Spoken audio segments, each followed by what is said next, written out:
नमस्कार दोस्तों, आपका बहुत बहुत स्वागत है दी साई डायरीज़ में। और आज हम लोग डिस्कस करेंगे सेकंड एपिसोड फील्ड जियोलॉजी का। और आज के एपिसोड में हम लोग देखेंगे कि क्या क्या प्लानिंग होती है किसी भी फील्ड प्रोजेक्ट की।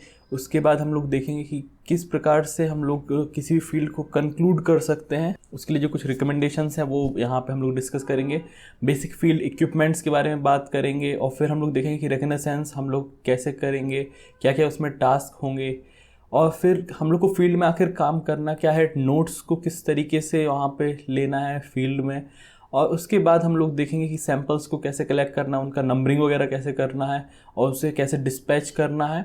और फिर सबसे लास्ट में हम लोग देखेंगे कि किस प्रकार से हम जो कैंप है वहाँ पे हम अपना फील्ड का रिपोर्ट बनाएंगे और फाइनल रिपोर्ट सबमिशन के बारे में लास्ट में चर्चा करेंगे। तो स्टार्ट करते हैं सबसे पहला यहाँ पे डिस्कशन के साथ कि जो हम प्लानिंग करते हैं किसी भी फील्ड प्रोजेक्ट की, उसको हम लोग किस प्रकार से एक इनिशिएट करते हैं। तो आमतौर पे 3 स्टेज होती हैं किसी भी फील्ड प्रोजेक्ट की प्लानिंग की। सबसे पहली स्टेज होती है द स्टेज ऑफ प्लानिंग, जिसमें हम लोग पूरा डिस्कस करेंगे। एक जो टेबल वर्क है वो पूरा उसी में ही रहेगा। सेकंड स्टेज जो रहता है वो रहेगा आपका मैपिंग, ऑब्जर्वेशन और कलेक्टिंग द सैम्पल्स, पूरा सैम्पल्स को कलेक्ट करना, ये सब उसमें आएगा। थर्ड जो हमारा स्टेज रहेगा उसमें हम लोग देखेंगे कि रिपोर्ट हम लोग कैसे बना सकते हैं। तो इसके बारे में हम लोग इस मॉड्यूल में लास्ट तक इसको देखेंगे। देन इसके बाद कुछ पॉइंट्स हैं जो हम लोग को पता होना चाहिए किसी भी प्रोजेक्ट के बारे में। क्वेश्चन ये आपके दिमाग में अक्सर उठ सकता है कि प्लानिंग आखिर क्यों ज़रूरी है, क्योंकि जो किसी भी प्रोजेक्ट का इफेक्टिवनेस है वो जो आपका प्लानिंग स्टेज है उससे ही डिटरमाइन होता है। आप जितना टेबल वर्क करके जाएंगे फील्ड में वो आपको वहाँ पे उतना ज़्यादा बेनिफिट प्रोवाइड करेगा। तो इसीलिए काफ़ी ज़्यादा ज़रूरी हो जाता है प्लानिंग स्टेज को अच्छे से एग्जीक्यूट करना। और आपका प्लानिंग इसलिए भी ज़रूरी है कि आपका हो सकता है कि काफ़ी आपके पास टाइम हो और आप बहुत सारा डेटा कलेक्ट कर सकते हैं, लेकिन अगर आपका एक ऑब्जेक्टिव क्लियर रहेगा कि मुझे इन ऑब्जेक्टिव्स पे काम करना है, तो आप उससे रिलेटेड डेटा को ज़्यादा अच्छी तरीके से एक्वायर कर पाएंगे फील्ड में। और ये ज़रूरी भी है कि आप हमेशा अपने आप को रिमाइंड करते रहें कि आपका पर्पस क्या है, इस प्रोजेक्ट का एसेंशियल क्या पर्पस है उस प्रोजेक्ट का। किसी किसी प्रोजेक्ट में आपका पर्पस जो है वो काफ़ी ज़्यादा डिस्कशन और रीडिंग्स के बाद क्लियर हो पाता है। आमतौर पे साइंटिफिक स्टडीज़ की अगर हम लोग बात करें तो उसमें इस टाइप का हम लोग को देखने को मिल सकता है। और साथ ही आपका अगर जो प्रिंसिपल ऑब्जेक्टिव है उसके अलावा भी कुछ कुछ ऑब्जेक्टिव, सब्सिडरी ऑब्जेक्टिव्स होते हैं जो हम लोग फील्ड वर्क जब करते हैं तो उसी दौरान हमें समझ में आता है कि हम इन चीज़ों पे भी काम कर सकते हैं। तो उन सब चीज़ों की प्लानिंग पहले ही करना काफ़ी ज़रूरी रहता है। और इसीलिए आपको बार बार बोला जाता है कि किसी भी प्रोजेक्ट को प्लान करना काफ़ी ज़रूरी है, क्योंकि हो सकता है आपका फील्ड सीज़न कम हो जाए, हो सकता है आपको वहाँ पे कुछ प्रॉब्लम आ जाए और आपको नंबर ऑफ़ डेज कट करना पड़े वहाँ पे। तो आपको जो प्रोजेक्ट है उसको अकॉर्डिंगली चेंज कर सकते हैं, आप उसका जो स्कोप है उसको कम या ज़्यादा कर सकते हैं। तो प्लानिंग पहले से अगर आप करके जाएंगे पेपर वर्क तो आपको इतना इशू नहीं होगा अगर वहाँ पे आप कोई प्रॉब्लम को फेस कर पाते हैं। एक मिसाल के तौर पर आप मान लीजिए कि आप एक फील्ड वर्क में गए हैं किसी एरिया में और आपको वहाँ पे जाके लगता है कि मैं इस स्पेसिफिक फीचर्स का डेटा एक्वायर कर सकता हूँ, लेकिन आपके पास वो इंस्ट्रूमेंट ही नहीं जिसकी हेल्प से आप उस चीज़ का डेटा एक्वायर कर पाएँ। तो यहाँ पे कहीं ना कहीं आपकी प्लानिंग में कमी रह गई, जिस कारण से आप पहले डिसाइड नहीं कर पाए कि मैं ये सब कर सकता था।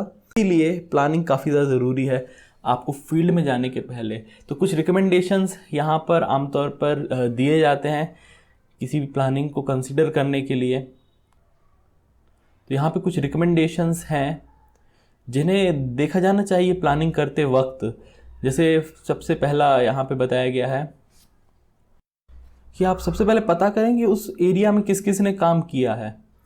आप अगर किसी एक स्टेट में, एग्जाम्पल के तौर पे आप अगर राजस्थान में फील्ड वर्क कर रहे हैं या फिर आप कर्नाटका में फील्ड वर्क करने गए हैं, तो आप पता कीजिए कि जिस एरिया में आप फील्ड वर्क करने जा रहे हैं वहाँ पे किस किस जियोलॉजिस्ट ने काम किया है। हो सकता है वहाँ पे किसी यूनिवर्सिटी के प्रोफेसर्स ने काम किया हो सकता है किसी वहाँ पे जो एजेंसीज़ हैं उन्होंने, किसी ऑर्गेनाइजेशन ने पहले ही काम किया हो। तो आप उनसे कांटेक्ट कर सकते हैं और उनसे हेल्प ले सकते हैं उस एरिया के बारे में। दूसरा सबसे बड़ा पॉइंट है कि आपको सबसे पहले गैदर करना है जितना भी रिपोर्ट्स और मैप वगैरह उस एरिया से रिलेटेड हैं। उसके लिए आपको सबसे पहले जो आमतौर पे इंडिया में है जीएसआई का जो मिशन 1 और मिशन 2 के जो रिपोर्ट्स होते हैं वो आमतौर पे पब्लिक डोमेन में अवेलेबल रहते हैं कुछ कुछ रिपोर्ट्स। तो उनसे आप हेल्प ले सकते हैं। इसके अलावा बाकी जो ऑर्गेनाइजेशंस हैं जिन्होंने वहाँ पर काम किया है, आप उनके रिपोर्ट्स को भी कंसीडर कर सकते हैं। तो वहाँ पे जिस जिस व्यक्ति ने रिसर्च किया है, जिस जिस यूनिवर्सिटी के प्रोफेसर्स ने काम किया है, उनसे कांटेक्ट करना चाहिए, उन रिपोर्ट्स और पेपर्स को थॉरोली स्टडी करना चाहिए और कोशिश करना चाहिए इस चीज़ को समझने की कि जो आपका जो मेन फोकस है, जिस स्कोप को आप लेके इस प्रोजेक्ट में आए, जो आपका मेन ऑब्जेक्टिव है, वो इससे मैच कर रहा है या नहीं। और जिस जिस रिपोर्ट में या जिस जिस पेपर में वो आपका जो काम का मटेरियल मिलता है, उनको आप थॉरोली अच्छे से स्टडी कीजिए, उनको एक लाइब्रेरी बना के रखिए उसका, एक सॉफ्ट कॉपीज़ में या फिर हार्ड कॉपी में, क्योंकि ये आगे चल के रिकनेसेंस में और फर्दर डिटेल्ड स्टडीज़ में आपको काम में आएगी। तीसरी जो सबसे महत्वपूर्ण जो चीज़ है प्लानिंग के दौरान हम लोग को कंसिडर करनी चाहिए, वो है आपका वहाँ का टोपोग्राफी, जिस भी एरिया में आप जा रहे हैं। तो सबसे ज़्यादा ज़रूरी है यहाँ पर आप उस एरिया में जाइए, वहाँ का विज़िट लीजिए एक, और वहाँ पर एक कहना चाहिए रिकनेसेंस टाइप का करिए मोटा मोटा कि वहाँ पे टोपोग्राफी कैसी है, जियोलॉजी कैसी है। साथ ही साथ आपको कैंपिंग वगैरह अगर करनी है, आप अगर नंबर ऑफ़ डेज़ आपका ज़्यादा है फील्ड प्रोजेक्ट का, तो आपको कैंपिंग करनी है, तो आपको परमिशंस की ज़रूरत पड़ेगी कि नहीं पड़ेगी, या फिर वहाँ पे कोई प्राइवेट या फिर वहाँ पर कोई एक किसी की पर्सनल ज़मीन वगैरह है और आपको वहाँ से सैंपल्स कलेक्ट करने हैं, तो उसके लिए क्या परमिशंस लगेगी। तो अगर आप विज़िट करेंगे उस एरिया को तो आपको ये फ़ायदा हो सकता है। और अगर पॉसिबल नहीं है, विज़िट नहीं कर पाते हैं आप, तो आप जो भी वहाँ पे जिसने भी काम किया है उनसे कांटेक्ट करके वहाँ की टोपोग्राफी और जियोलॉजी के बारे में जान सकते हैं, एटलीस्ट इतना तो कर ही सकते हैं। चौथा जो सबसे ज़रूरी पॉइंट है जो कंसिडर करना चाहिए प्लानिंग करते वक्त, वो है आपका स्केल और मैप्स के बारे में, कि किस स्केल का और किस क्वालिटी का मैप आपको चाहिए पड़ेगा।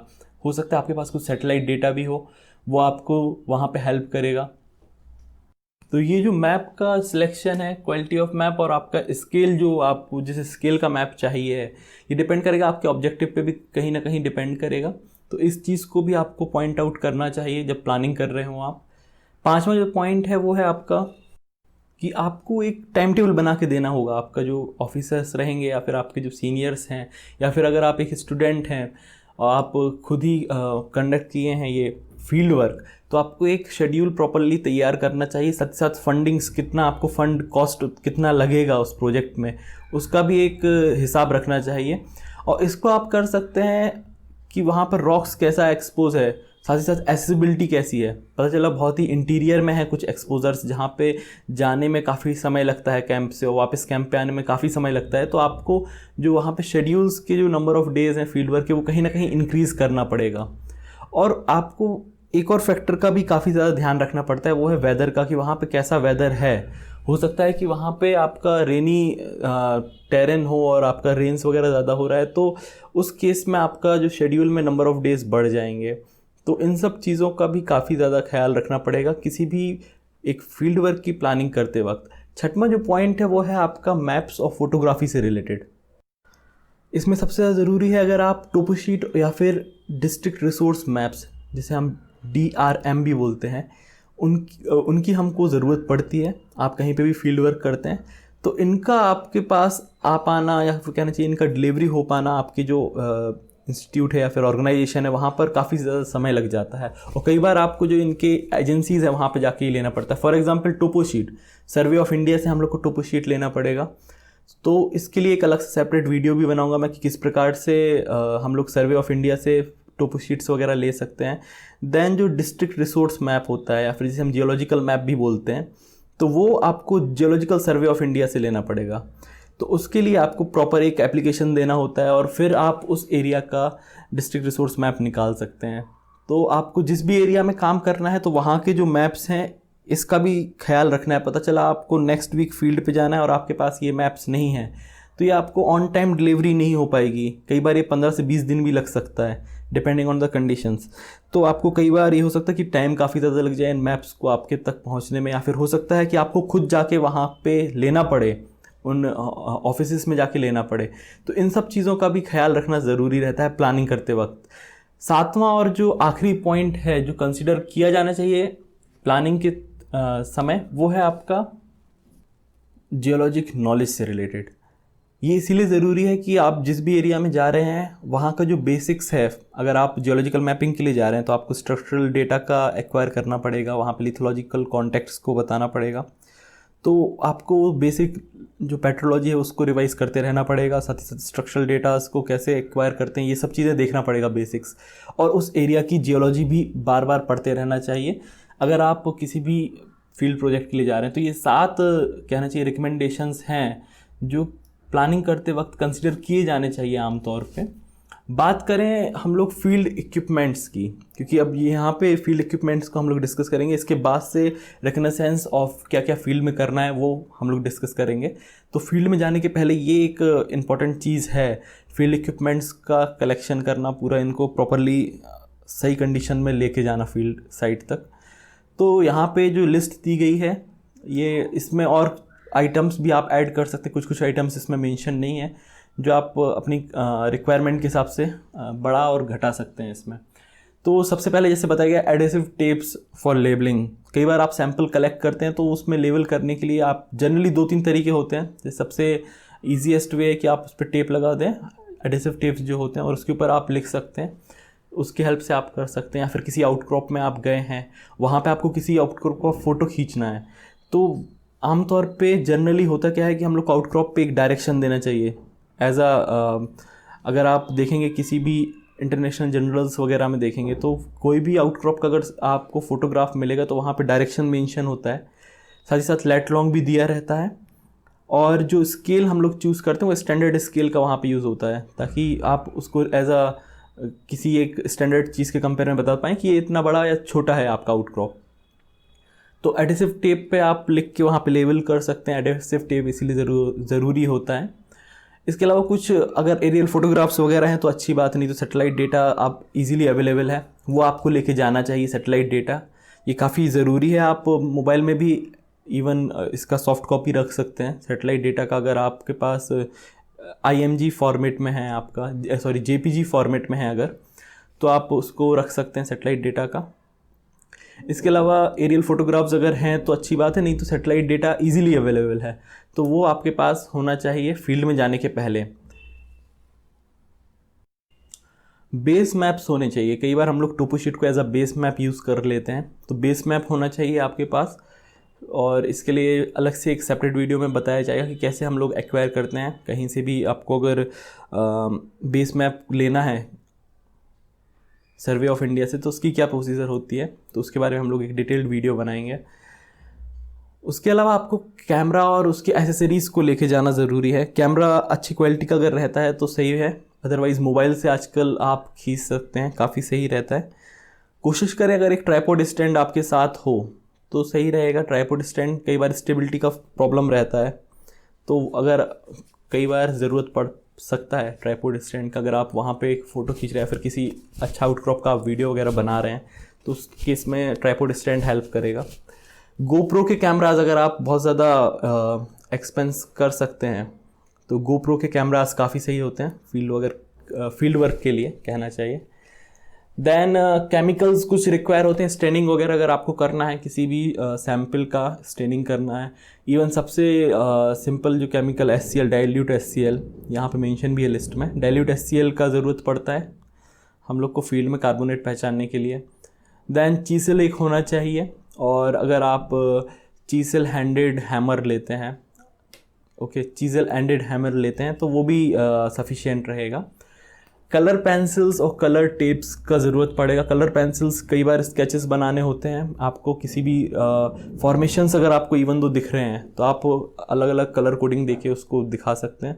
कोशिश करें कि वाटरप्रूफ आपका जो फील्ड डायरी वगैरह हो वो रहे तो ज़्यादा सही रहेगा। कलर टेप्स और पेंट्स आप यूज़ कर सकते हैं मार्किंग के लिए सैम्पल्स पे, जो अभी यहाँ पे लिखा नहीं है, हालांकि वो हम लोग यूज़ करते हैं जनरली। आप अगर वाइटनर भी रखते हैं तो वाइटनर से आप सैम्पल पे एक सर्किल बना सकते हैं, और जब वो सूख जाता है तो आप उस पर जो भी सैम्पल नंबर है वो आप लिख सकते हैं। तो एक ये ईजीएस्ट वे होता है। या फिर डार्क कलर सैम्पल है तो आप सीधा वाइटनर से भी लिख सकते हैं सैम्पल पे। उसके अलावा हम लोग को चाहिए होता है कंपास, ब्रेंटन और क्लाइनोमीटर, कोई भी अगर आपके पास एक है तो ज़्यादा सही। ब्रेंटन और क्लाइनो में से अगर आपका 4 से 5 डिग्री का डिप है बेड्स वगैरह का तो उस केस में ब्रंटन वगैरह ज़्यादा सही रहता है, क्लाइनोमीटर उतना ज़्यादा एक्यूरेट नहीं दे पाता है, तो ब्रंटन ज़्यादा सही अगर आपके पास होता है। देन एक ड्राइंग बोर्ड होना चाहिए, अगर आप सर्वे वगैरह भी कर रहे हैं, साथ साथ मैपिंग कर रहे हैं इवन, तो उसमें काफ़ी ज़रूरी होता है मैपिंग के लिए। इरेजर्स, पेंसिल, जो स्टेशनरी का जनरल सामान है वो होना चाहिए। देन फील्ड ग्लासेस काफ़ी ज़रूरी हैं हैमरिंग के वक्त, नहीं तो जो स्पीक्स होती हैं आपके रॉक सैंपल्स की, वो आपकी आई को या फिर आपके पार्टनर्स की आई को डैमेज कर सकते हैं, तो ये काफ़ी ज़रूरी है। सेफ्टी गियर्स में आते हैं आपके फील्ड ग्लासेस वगैरह। फील्ड नोटबुक या फिर आपका जो नोट पेपर्स है, जो भी आप लेना चाहते हैं, फील्ड नोटबुक का मैं बोलना चाहूँगा यहाँ पे, जो स्पायरल वाला फील्ड नोटबुक होता है वो काफ़ी सही रहता है। टॉप साइडेड स्पायरल वाला सही रहता है, मतलब इसको आप खुद भी बनवा सकते हैं, आपको ज़्यादा पैसे खर्च करने की ज़रूरत नहीं है। A4 साइज़ का अगर आप पेज लेते हैं, उसको आप 2 इक्वल पार्ट्स में डिवाइड करते हैं, उसके बाद उसको कट करके सिंपली जो स्पायरल बाइंडिंग होता है उसका जो टॉप एज होगा उस पर आप स्पायरल बाइंडिंग करवा सकते हैं। और कोशिश करें कि उसका जो बैक साइड एक एटलीस्ट हार्ड आपका क्लिपबोर्ड हो या फिर कोई हार्ड, वहाँ पर आप जो पुट्ठा हम लोग बोलते हैं, जो हार्ड कार्डबोर्ड टाइप का होता है, उसको आप एज अ कवर उसका यूज़ कर सकते हैं, तो आप ईजी रहेगा, हाथ में पिक भी कर सकते हैं फील्ड नोटबुक को, और डेटा लिखते समय आपको परेशानी भी नहीं होगी। देन ग्रेन साइज़ कार्ड काफ़ी ज़रूरी, अगर आप सेडिमेंट्री टेरेन में जा रहे हैं आपको ग्रेन साइज़ कार्ड का काफ़ी ज़रूरत होता है। इसका एक शीट आमतौर पर होना चाहिए एक आपके फील्ड नोटबुक में, तो ग्रेन साइज़ कार्ड काफ़ी ज़रूरी रहता है। देन हैमर्स का बता ही दिया, एक छोटा हैमर होना चाहिए, अगर आपको फॉसिल्स वगैरह ट्रिम करने हैं, कई बार किसी आउटक्रॉप में, एक्सपोजर में आपको फॉसिल्स दिख रहे हैं, आपको उसको निकालना है फॉसिल को, तो छोटा वाला हैमर एक होना चाहिए। और जो आपका जनरली जो हैमर होता है, जियोलॉजिस्ट हैमर, वो एक होना चाहिए। चीजल एंडेड हैमर ज़्यादा सही रहता है पॉइंट एंडेड के कंपैरिजन में, डिपेंड करता है किस टेरेन में आप काम कर रहे हैं, उस पर भी डिपेंड करता है। हैंड लेंस या फिर पॉकेट लेंस होना चाहिए, अच्छा एक आपका उसका रिजोल्यूशन अच्छा होना चाहिए, ज़्यादा पावर का एक हैंड लेंस या फिर पॉकेट लेंस होना चाहिए। हाइड्रोक्लोरिक एसिड का बता ही दिया है। कुछ इंक्स वगैरह होनी चाहिए। दैन इसके अलावा नैपसेक, जो बैग होता है ना, उसको हम लोग नैपसेक बोलते हैं, वो एक होना चाहिए। सैंपल्स को आप जो प्लास्टिक बैग्स होते हैं, जो बोरी रहता है, उसमें भी आप रख सकते हैं। छोटे छोटे सैंपल्स को आप कलेक्ट कीजिए, जो आपका सिंपल प्लास्टिक बैग से उसमें, और उसको फिर उस बोरी में आप डाल के यूज़ कर सकते हैं बाद में ट्रांसपोर्टेशन के लिए। और नैपसेक आपका बाकी जो इक्विपमेंट्स वगैरह है उन सब चीज़ों को रखने के लिए काफ़ी सही है। टफ टेरेंस में अच्छा रहता है नैपसेक, फटता वगैरह नहीं है। देन मैग्नेटिक होना चाहिए आपके पास, हो सके अगर बाइनोकुलर हो पॉसिबल तो बाइनोकुलर भी रहना चाहिए, जिससे आप कोई भी जियोमॉर्फिक फीचर्स वगैरह को देखना चाहते हैं, डिस्टिंक्ट जियोमॉर्फिक फीचर्स वगैरह को, तो उसको आप क्लियरली देख सकते हैं, तो बाइनोकुलर वगैरह हेल्प होगा। अगर आपके पास अच्छा एक कैमरा है तो उसको आप एज अ बाइनोकुलर भी यूज़ कर सकते हैं। मिनरल हार्डनेस सेट होना चाहिए। मिनरल हार्डनेस सेट अगर नहीं है तो आप जो जनरली अवेलेबल आइटम्स है, जैसे कॉपर पेनी हो गया या फिर आयरन नेल हो गया, ओके, इन सब चीज़ को एज अ हार्डनेस डिटर्मिनेशन के लिए आप यूज़ कर सकते हैं। Then papers as per your requirement, crossed और रूल पेपर या फिर ग्राफ शीट्स वगैरह आपको चाहिए पड़ेगा, वो सब होना चाहिए। पेन्स अच्छी क्वालिटी के होने चाहिए। कोशिश करें कि पेन जो टिक टैक वाले होते हैं उस टाइप के लें, क्योंकि उनका निप हमेशा नीचे साइड रहेगा, और आप उसको अगर आप शर्ट्स में या फिर पैंट्स में भी रखेंगे तो निप हमेशा डाउन साइड रहेगा। कई बार होता ही है कि आप जो नॉर्मल पेन होते हैं जिसका कैप रहता है और पेन रहेगा, उसका कैप आप जब अपने पॉकेट में उसको रखेंगे तो उसका निप ऊपर साइड होगा, तो उस केस में ऐसे बाहर के टेरेंस पे भी डिपेंड करता है। उस कंडीशंस में कई बार होता है कि आपका इंक लीक कर जाता है, तो वो एक आपको परेशानी हो सकती है। तो टिक टैक वाले जो पेन्स होते हैं वो ज़्यादा सही होते हैं फील्ड वर्क के लिए आमतौर पे। देन इसके अलावा आपको कुछ वहाँ पे ट्रेसिंग शीट्स वगैरह की ज़रूरत होगी, पेंसिल्स की ज़रूरत होगी। आप अपने जो आपका ऑब्जेक्टिव है उसके हिसाब से आप ले सकते हैं। एक रेफरेंस लाइब्रेरी अब तो मोबाइल में आप कैरी कर सकते हैं, आपका जो भी पेपर्स वगैरह हैं और जो भी बुक्स वगैरह हैं उनका ई बुक आपका होना चाहिए मोबाइल में, कब किसी भी चीज़ को आप रेफ़र कर सकते हैं। प्रोटेक्टर भी होना चाहिए। देन इसके अलावा पॉकेट नाइफ काफ़ी ज़रूरी है। पॉकेट नाइफ आपके लिए एक तो हार्डनेस वगैरह के लिए काम में आएगा, फॉसिल्स के लिए काम में आएगा, इवन सेफ्टी के लिए भी काम में आएगा। पॉकेट नाइफ एक अच्छा होना चाहिए। हमेशा आपके पास रहना चाहिए। कई बार आप इंटीरियर में अगर काम कर रहे हैं तो वहाँ पे ज़रूरत रहता है पॉकेट नाइफ़ का। सैम्पल्स बैग्स नॉर्मली आपको सैम्पल कलेक्ट करने के लिए रहना चाहिए। देन एक स्केल आप रखें, जो जियोलॉजिकल स्केल होता है वाइट कलर का आपको मिल जाएगा, फिर मेटल वाला भी आता है, तो इंजीनियरिंग प्रोटेक्टर बोलते हैं शायद उसको। तो आपको देख सकते हैं आप, इसका पूरा एक फील्ड इक्विपमेंट का एक मैं अलग से भी वीडियो बनाऊंगा जिसमें केवल फील्ड इक्विपमेंट का ही डिस्कस करूंगा। तो वो आप स्केल ले सकते हैं, उसमें मैं बता दूंगा वीडियो में कौन सा वाला स्केल रहेगा।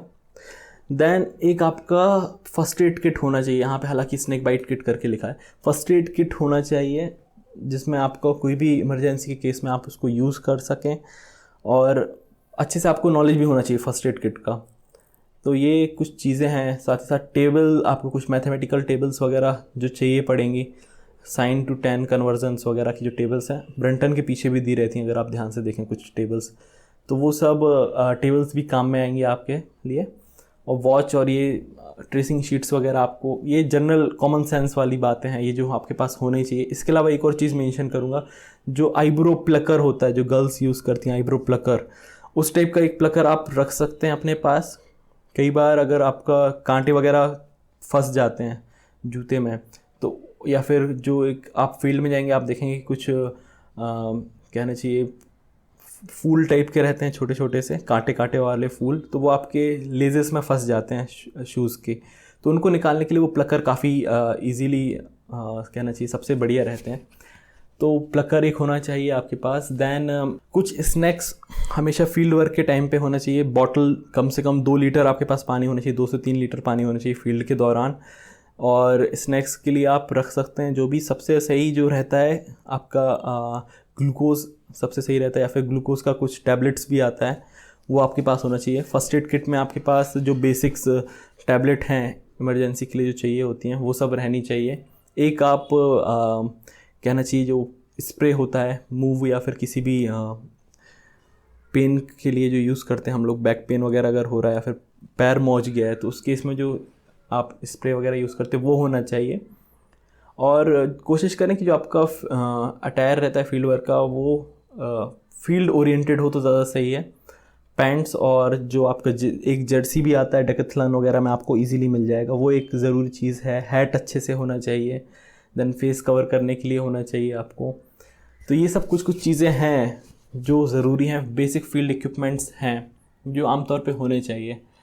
देन इसके बाद बात करें हम लोग रिकनेसेंस की। आप ये फील्ड पूरा तैयार कर लिए, अब आप रिकनेसेंस में जा रहे हैं, तो पर्पस क्या होता है रिकनेसेंस का? आप पूरा आपका बैकपैक तैयार है, आप पहुंच गए हैं कैंप में, अब आपको रिकनेसेंस करना है। पहले आमतौर पे ये सजेस्ट किया जाता है कि स्टार्टिंग का 1 वीक आप रिकनेसेंस कीजिए, 4 to 5 डेज एटलीस्ट कीजिए रिकनेसेंस, पूरा समझिए टेरेन को। पर्पज़ ये होता है कि आपको देखना है कि जिस एरिया को हम लोग ने सिलेक्ट किया है वो सूटेबल है भी कि नहीं है, जो हमारा ऑब्जेक्टिव है उसके लिए। तो ये सबसे बड़ा पर्पज़ होता है कि whether the area is suitable for the topic which we selected और नॉट।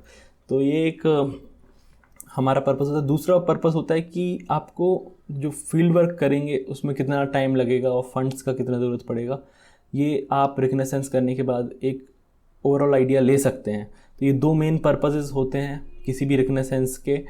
कुछ चीज़ें जो रिकनेसेंस के दौरान आपको लेके जानी चाहिए, जो हम लोग कैंप में लेके आए हैं पूरा फील्ड इक्विपमेंट, उसमें से कुछ चीज़ें आपको रिकनेसेंस के लिए लेके जानी चाहिए। वो है आपका जियोलॉजिक मैप, रिपोर्ट डेटास वगैरह लेके जाने चाहिए। जो प्रिलिमिनरीज जो आपकी स्टडीज़ हुई हैं वहाँ पे, या फिर सेटेलाइट डेटा वगैरह वो सब भी लेके जाना चाहिए। एक लार्ज स्केल मैप ज़रूरी है रिकनेसेंस के लिए अगर आप जा रहे हैं।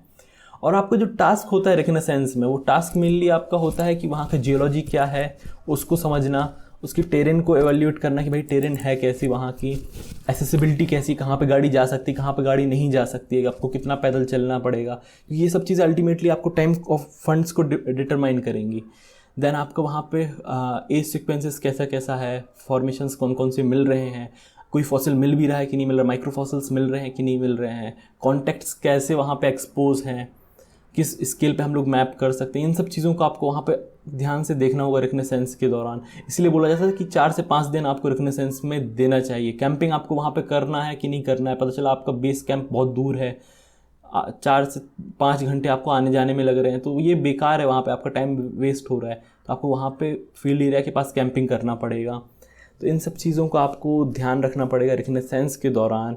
और सबसे ज़्यादा ज़रूरी है यहाँ पे कि जो आपका टाइम है उसको सही तरीके से मैनेज करना पड़ेगा।